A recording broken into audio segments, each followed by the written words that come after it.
Hello, welcome to another Go Battle League video. This time we're gonna take a look at some battles from a friend of mine who sent in some battles, the Danny's 89. In this last week's rotation of this season, we have Master League Open and Catch Cup, which leaves little room for newer players, unfortunately. But the Danny's has a pretty cool team for those who have been pretty active during this season. And let's take a look at what it is. It is Triple Shadow and Triple Dragon? Somewhat.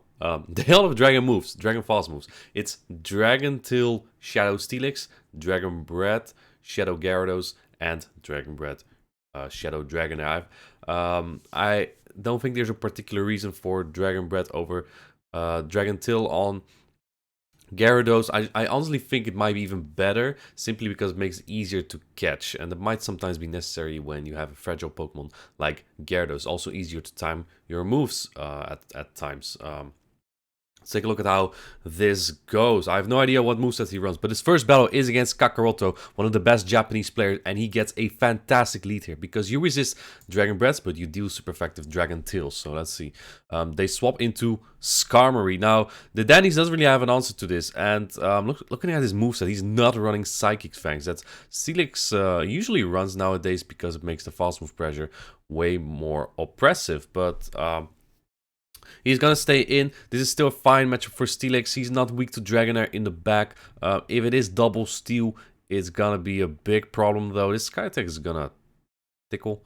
Well, it does a little bit more than tickling, but Steelix doesn't mind that much. The regular Steelix is just a little bit bulkier than Galarian Stunfisk.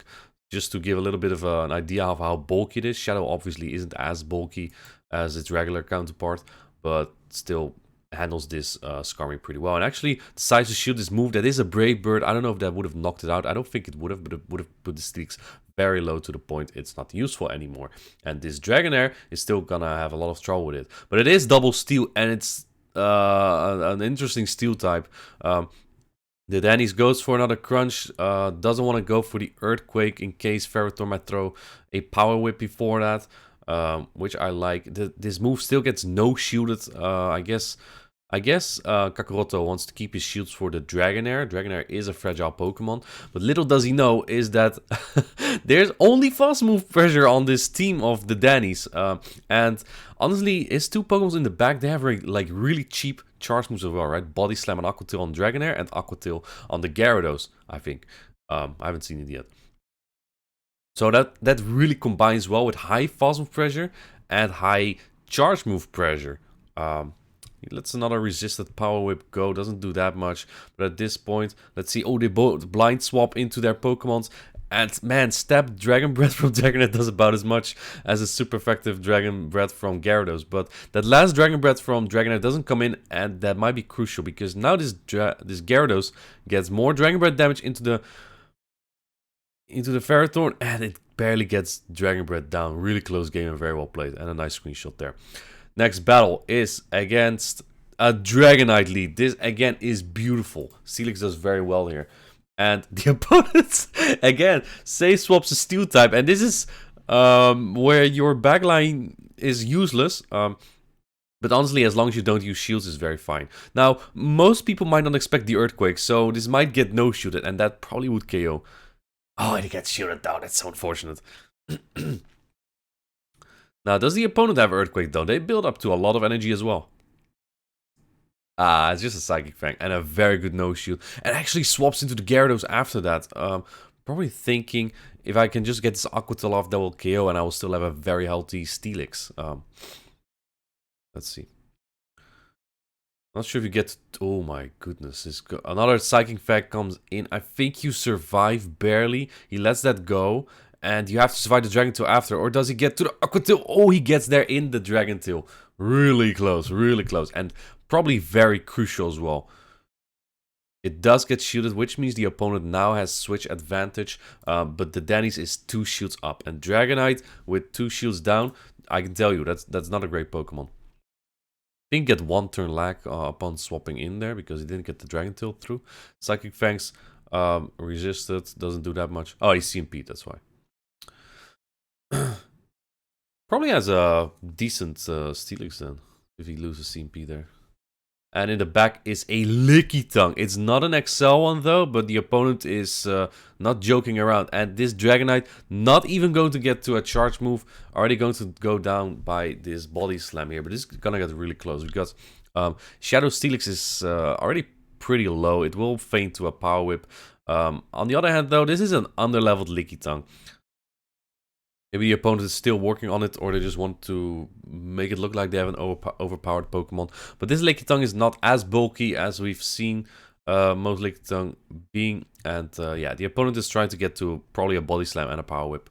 But Dragonair gets to another Charge Move, and that wins the Denny's the game.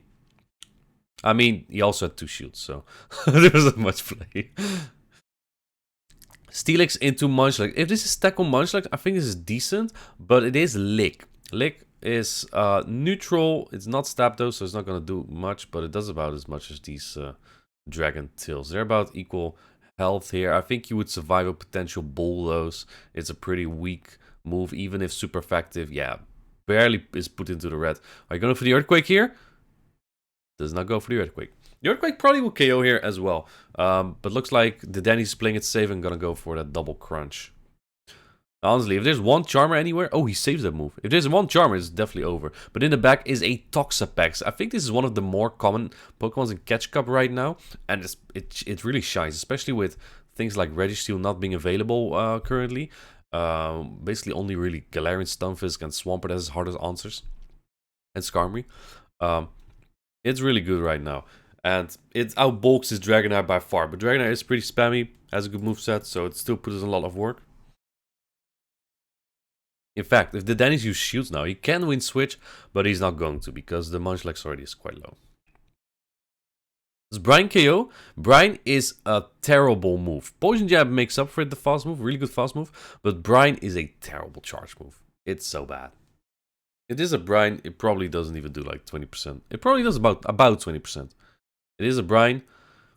Yeah, that even tickles a Shadow Gyarados. That already shows you how how bad the move is. In the back is a Kofagrigus, which has a lot of fast move pressure on this Shadow Gyarados that is so fragile. And he is going for that bait. I think that might be even CMP. This bait might be necessary to get to that crunch. And it does get shielded. Actually, an Aqua Tail already might KO, to be honest. Shadow Gyarados is very offensive weighted. Do keep in mind, he also has a crunch stored still. And he is going for the combo play. The crunch comes in now from Steelix. This is definitely going to KO the Kofagrigus. One of my favorite ghost types. It does KO. And he still has an Aqua Tail stored for that Munchlax. There's also still a Toxapex.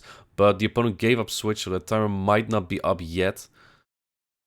Oh, might almost get Dragon Breath down as well. Well, to be honest, he just has to shield this and then Aqua Tail. The Toxapex probably. Toxapex already was really, really low. So, what's the team? Munchlax, Toxapex? That's so bulky.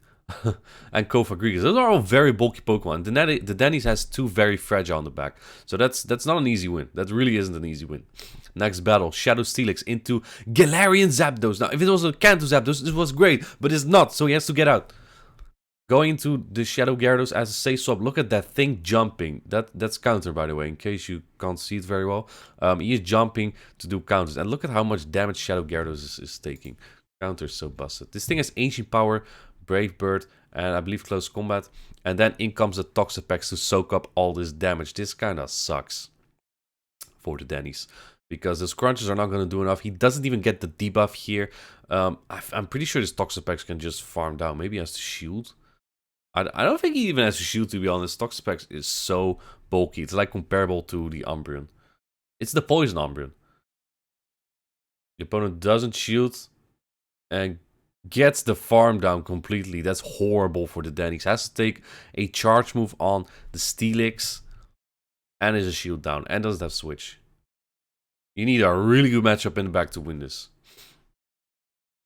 What takes super effective from Dragon and and deals is walled by Dragon. In comes the Galarian Zapdos again. It probably gets to an Ancient Power. Oh, it doesn't get to a move. That's pretty big, actually. What's in the back? Well, it does take super effective damage, but it is exactly what he needed. The opponent kept all his shields for his fragile Pokemon, and then the third fast move pressure Pokemon comes in. I think a pretty bad read by the opponent, because if you see a Steelix and a Gyarados, this is a scenario that you might want to keep in mind. Isn't this the same battle? Yeah, I think my my thing put in the same battle twice. My bad. Alright, we continue though. Against Cytochrome. Steelix into Runerigus. A shiny one. That's a pretty cool pick. Let's see what he does here. Now, Runerigus might shield this in general just because it takes super effective damage anyway. Cytochrome throws his Shadow Ball just right away. Is this Shadow Ball? This is a very... a Pokemon that can bait so much. Like with Sand Tomb, it's a very annoying moveset.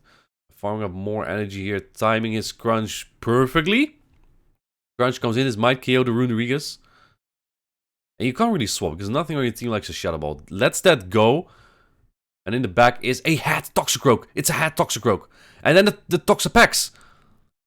This looks somewhat okay-ish for the Dannies, I think. Shield Advantage Toxicroak is very scary when your Gyarados is locked on this Toxapex that we've seen really massively outbulks the Gyarados.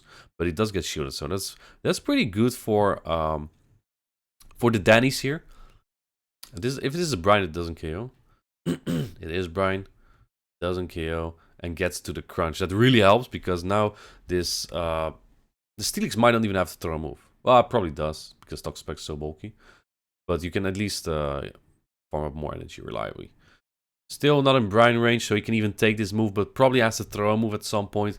The problem with Toxicroak is you can't really surprise it with an Earthquake. Since Steelix packs Psychic Fang as well in his moveset, it probably just shields about anything. But the Dannies is going for that Earthquake here. I wouldn't think this doesn't get no-shielded. The Psychic Fang is double super effective.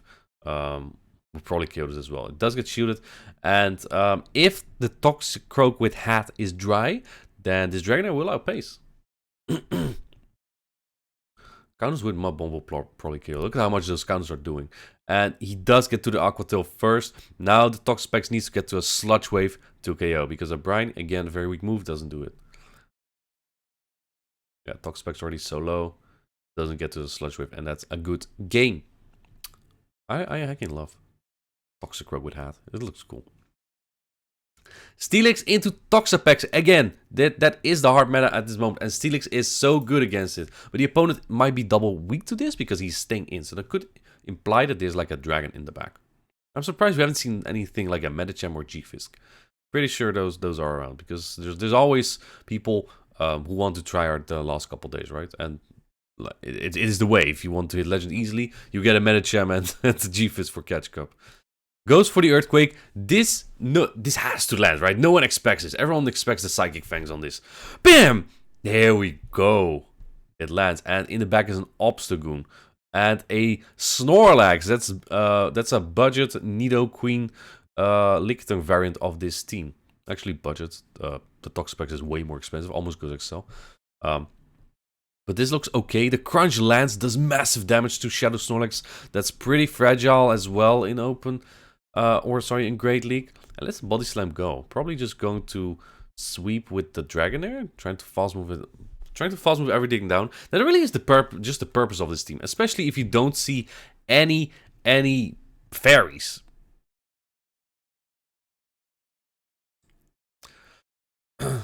Probably just going to shield about everything. Now the opponent doesn't get the boost. And the Dragon Breath damage is going to be so much that at some point even Steelix might be able to farm it down. The opponent really needed the boost here, to be honest.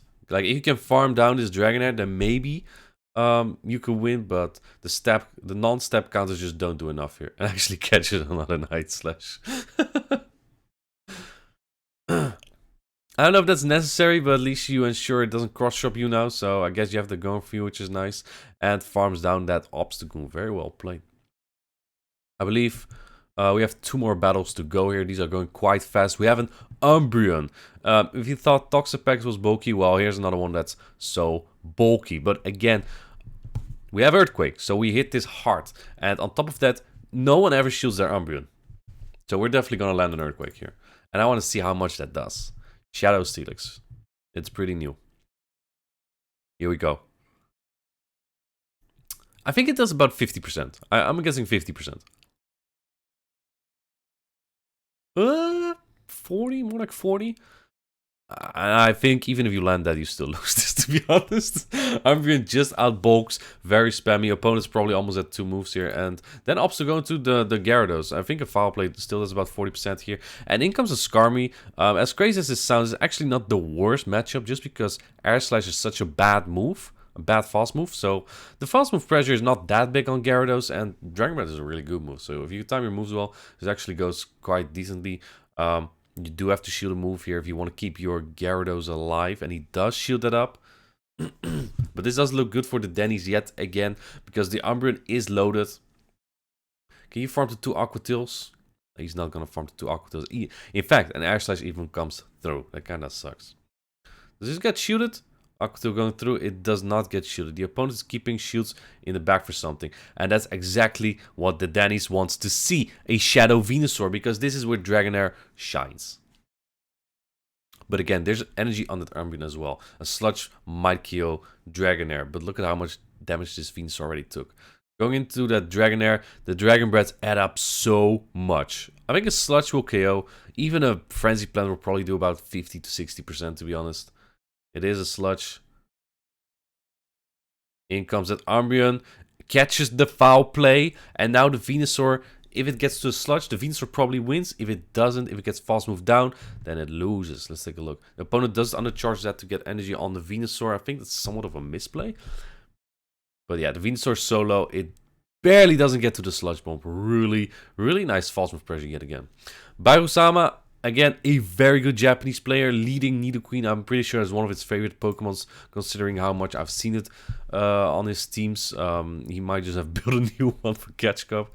And catching the Earth Power, that's actually crazy. It is the Earth Power, it was not a bait. And it already does so much though. In the back is a Jellicent. That's also a Bairusama classic. Especially in Ultra League. Back in the Ultra League remix days, it was Jelly, Pharaoh, A9, Nidoqueen, all over the place with him. But it's a strong Pokemon. However, it does take the crunch very well, so it almost dies to that. Is the Denny's going to shoot this? He does shield it, just to get switch. And you might even be able to get to an Aqua Tail against that Shadow Nidoqueen. Oh man, those jabs are hitting hard though. IV's coming in clutch here. I don't know how good this Gyarados is, but it was good enough to get to that last Aqua Tail. And that does take out the Nidoqueen. In the back is that Obstagoon is again. Is no one expecting fighters in this meta? Like, it's very ballsy to two-shield your Obstagoon. Not even knowing what is in the back. Could very well be a fighter with a Steelix lead, no? Goes for the Earthquake. Now, we don't know. The opponent doesn't know if it's Psychic, Fangs, and Crunch. He doesn't know. Does this land? Oh, baby, that lands. I think the opponent looked pretty good there. Until they thought it was a Psychic Fang, Crunch, Steelix. And you obviously don't want to shield a Psychic Fang that doesn't do anything on your Obstagoon. So that looked like a very fun team. I think the combination of fast move pressure plus your cheap charge moves really puts a lot of pressure on your opponent. We've seen quite some battles where the opponent just doesn't know what to shoot, and in the end just gets farmed down by Dragon fast moves. So really cool team. Thank you for featuring that, the Denny's, and see you all in the next video.